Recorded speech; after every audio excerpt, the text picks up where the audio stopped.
Hello, welcome back to my channel. In this video, I'm showing you how to take skirt measurements. The basic measurements needed for a skirt pattern are the waist measurements, the hip measurements, the hip depth measurements, and the full length of the skirt. Let's take a look.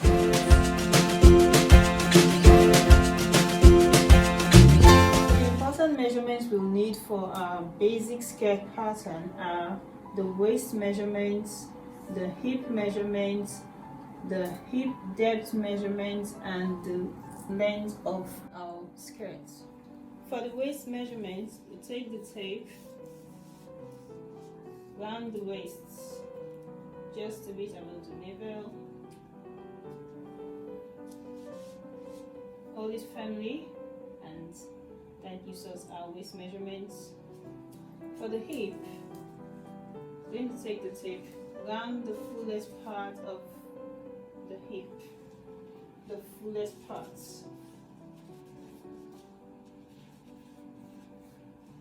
And now we can get the value.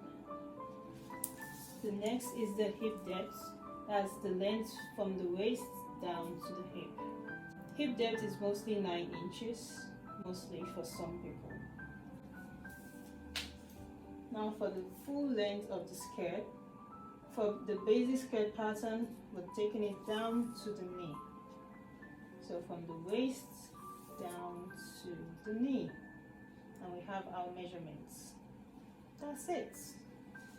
Thank you for watching till the end. See you in my next video. Don't forget to subscribe. Bye.